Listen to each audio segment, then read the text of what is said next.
आपको लगता है कि बीजेपी की तरफ से जारी किया गया संकल्प पत्र तमाम घोषणाओं को शामिल करने के बाद कांग्रेस और आम आदमी पार्टी के घोषणा पत्र को टक्कर दे रहा है? दिल्ली की जनता को लुभाने के लिए वो बहुत है। पहली बार नहीं कर रहे हूं।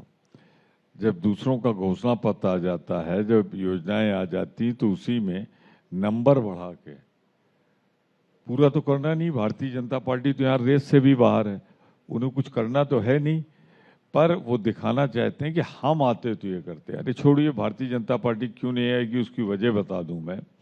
अब ये नहीं कि पार्लियामेंट में आए हैं तो आ जाएंगे, इसके पहले भी पार्लियामेंट में 2 बार आए, 3 बार आए, पर विधानसभा में नहीं आते, वहाँ मुद्दे फर्क होते हैं।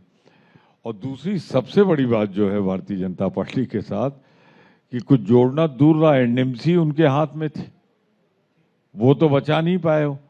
तो ये दौर और युग है जब भारतीय जनता पार्टी की असलियत लोगों के सामने आ चुकी है। उनको उम्मीद नहीं है। और दिल्ली की जनता कई प्रदेशों से आती है, जो लोग यहाँ पे हैं वो कई राज्यों के आए हैं, उनके कटु अनुभव हैं वायदा खिलाफी के, झूठ के। तो जनता का मूड बदल रहा है, वो तो लड़ाई से बाहर है। हम ये कह सकते हैं कि हम सरकार बनाएंगे, बहुमत के साथ सरकार बनाएंगे, क्योंकि हमारा ट्रैक रिकॉर्ड शीला दीक्षित जी के टाइम में जो था वो बहुत अच्छा है। तो लोग कंपेयर, भाजपा तो भूल चुके हैं लोग, कंपेयर हमसे करते हैं।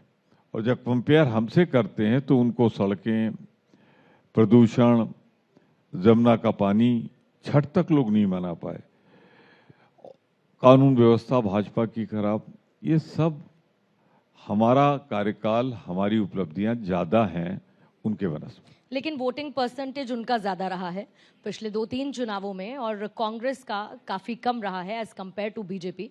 और जाहिर है कि बीजेपी भी चाह रही है कि इस बार दिल्ली का चुनाव जीते। आम आदमी पार्टी भी पुरजोर लड़ाई कर रही है।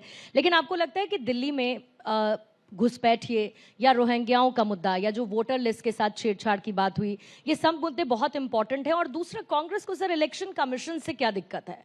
हमेशा इलेक्शन कमीशन को आप सेंटर में रखते हैं और इलेक्शन कमीशन पर सवाल खड़े करते हैं। 2 सवाल मैं बारी बारी जवाब देता हूं। ये घुसपैठियों का मुद्दा अगर है तो इसका जिम्मेदार कौन है? हम तो 11 साल से केंद्र में नहीं है। ये घुसपैठिए आए होंगे तो इंटरनेशनल बॉर्डर क्रॉस करके आए होंगे। इंटरनेशनल बॉर्डर की हिफाजत किसका काम है? अगर ये फेल्योर है होम और डिफेंस का, तो ये मोदी जी का फेल्योर है। आए कैसे? फिर 10 साल से रह रहे हैं, आपके हाथ में लॉ एंड ऑर्डर है, कैसे रह रहे हैं दिल्ली जैसी भारत की राजधानी। अब आज सुबह एक न्यूज़ है, महाराष्ट्र पुलिस ने डिस्क्लोज किया है कि जो सैफ के घर में पकड़ा गया है, जिसने अटेम्प्ट टू मर्डर किया था, नाम अभी तक 5-6 बताए जा रहे हैं, इसलिए मैं नहीं ले रहा हूं, तो वो भी घुसपैठिया है। तो ऑल द वे वो बंगाल से इंटरनेशनल बॉर्डर क्रॉस करके चलता आया। न जाने कितनी भाजपा शासित राज्य मिले, और जहां रह रहा है वहां भी तो पिछले 5-7 साल से 6 महीने पहले आया है। जो पुलिस का संवाददाता सम्मेलन है, तो 6 महीने से राज किसका था? सरकार किसकी थी केंद्र में और प्रदेश में? तो कौन जिम्मेदार है?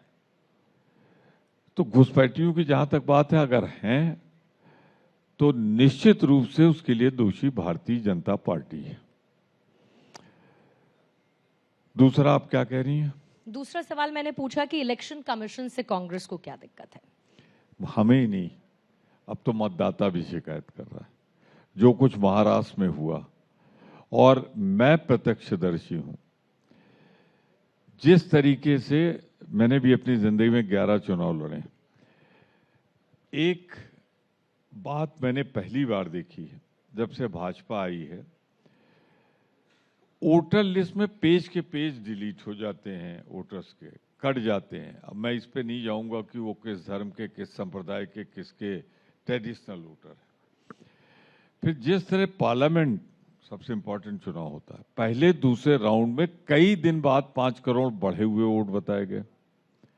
महाराष्ट्र में जितना परसेंटेज शाम को 5 बजे था, वो चुनाव तक आते आते कितने परसेंटेज बढ़ गए? पार्लियामेंट में तो लगभग 5 करोड़ वोट बढ़े, और वही 5 करोड़ वोट अगर आप माइनस कर दें तो दिल्ली में सरकार ही नहीं होती, केंद्र सरकार ही नहीं होती। तो इलेक्शन कमीशन पे से हम सवाल ना उठाएं तो किससे उठाएं? और अब ये सवाल सिर्फ पॉलिटिकल पार्टीज नहीं उठा रही हैं, ये सवाल तो अब आम जनता में, अब ऑफ द रिकॉर्ड पत्रकार भी कहते हैं, ऑफ द रिकॉर्ड सरकारी कर्मचारी भी कहने लगे हैं, लेकिन मोदी के राज में कौन बोलेगा? पर हम लोग बोलेंगे, क्योंकि हमारा काम है, विपक्ष में हैं, बोलेंगे हम।